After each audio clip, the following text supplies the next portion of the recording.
Hey everyone, welcome to the Man Cave. Today we wanted to spend some time talking about one of the most important things when it comes to deer hunting and shooting is shot placement. You spend all that time prepping, sitting in the stand, practicing with your bow, practicing with your gun, and the last thing you want to do is have it mess up right when the moment matters most. So whether you're using a compound bow, crossbow, rifle, or shotgun, shot placement is very important. Some of the things you want to think about is where's the arrow going to go in? But not only that, where's the arrow going to come out? And so depending on the angle of the deer, broadside, quarter to, quarter away, how are you going to make that shot? What's the entry going to look like? What's the exit going to look like? And what vitals are in that area? So knowing where you hit is very important as well. It'll help you with the tracking, whether to know you can go after it pretty quickly or to back out, or what type of blood to look for. Or what your arrow smells like. You've got to consider all these things when getting ready to track and recover the animal, and where you aim and how you prepare for that shot is going to be most important to you. We've spent a lot of time in the deer stand and taken lots of shots at deer over the past several years, and what you'll see throughout this video is plenty of different scenarios that you can learn from. In some cases, we've had perfect opportunities, and in my case early on, what I did a lot of was I would aim at the deer and not go down far enough to anticipate for the drop. And so I learned pretty quickly, or what felt like forever, that I should start at the elbow of the deer and work my way up to that armpit, lung target area. That helped me a ton once I figured that out and made that adjustment, but I had to learn the hard way. Now, once you've got your aiming down a little bit, and think about how to anticipate the deer movement based on how alert they are, how much they're moving, you'll want to think about the shot angle itself as well. Are they quartered to you, which is a tough shot, but you can do it? Are they quartered away from you, which is ideal, so the arrow passes through from the back to the front, hopefully hitting lungs and heart? Or the broadside, which is also a pretty good spot for you and gives you probably your widest target area to shoot at. Here are a couple examples of really solid shots, hitting the mark, and deer that were recovered within a couple hundred yards. Now this shot, lucky enough, we got a pass through on it. It was a perfect spot. Must have hit nothing on the way through in order to get all the way, to the other side and not nick around in the ribs on either side. Complete pass through. This deer died within 40 yards.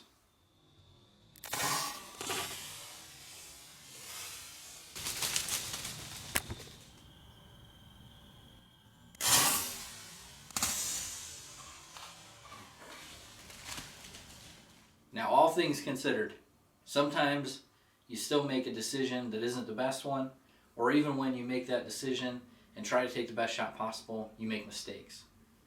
You can hit back on a deer, you can hit up on a deer, down on a deer, forward on a deer.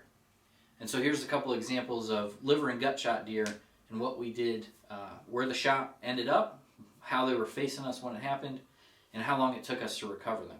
With this one, we backed out and waited at least 4 hours. It was a smaller deer, and we thought we heard it crash, so we went back in 4 hours later, followed the blood trail, and that deer didn't go 50 yards. Now, little doe, not a ton of toughness yet, not a lot of energy. That's one scenario. This buck was my first buck with a bow many years ago, and I was just overwhelmed and looked for brown and tried to aim probably center mass, and I ended up hitting liver, clipping lungs, but getting lots of guts. So we got down, checked the blood on this animal. We knew it went towards the front of the property, so we just did a slow mosey with the blood trail a few hours later. And once we realized it crossed the road, we figured it was still on the move pretty good. We knew it wasn't a great shot, so at that point we decided to back out. We found it the next morning. Now this shot was very recent on a buck that was on high alert. It was the last day of the season, and I was fairly comfortable taking this shot given the size of the deer, and I was only about 20 yards away. But being quartered to me, it was still a risky shot, and luckily the snow was on the ground and we could track this deer. So we tracked this deer, we bumped it once after waiting a few hours, and then we decided once we bumped it, we backed out. We ended up finding it the next afternoon with a dog because we bumped it again in the morning. I clipped both lungs, missed liver somehow, and ended up hitting guts.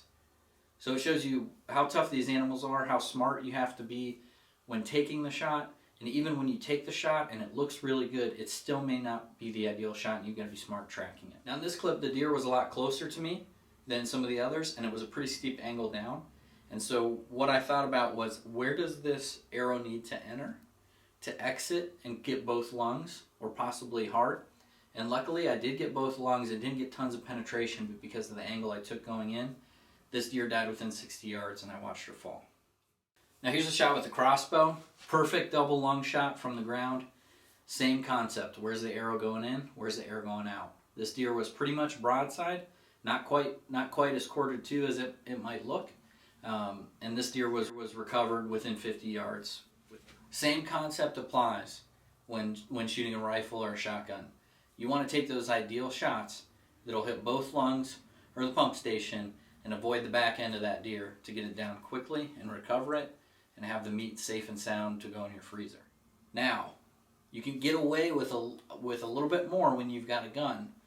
The power of that bullet to get through bone, more flesh, do a little bit more damage than the traditional arrow and broadhead. So in a couple of these shots, you're going to see us taking a little more liberty with our shots, but we've still got to think about where it's placed.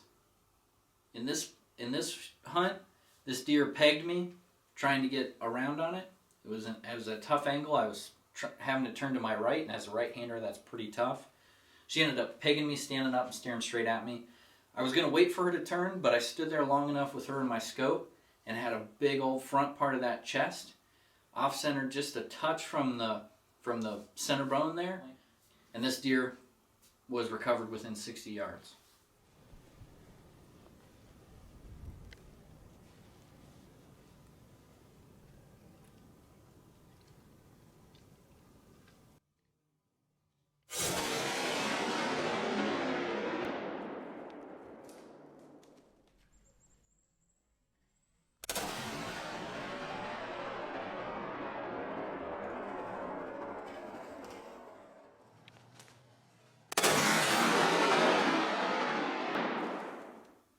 Now this deer came in, it was getting pretty dark, deer were getting behind me downwind, and I wanted to take this big old doe, and so once she got into a comfortable spot, even though she was slightly quartered, I knew with the gun if I put it on that front shoulder that I'd make a good shot. It'd pass through and hit the back side of the back lung as it passed through, and that's exactly what it did.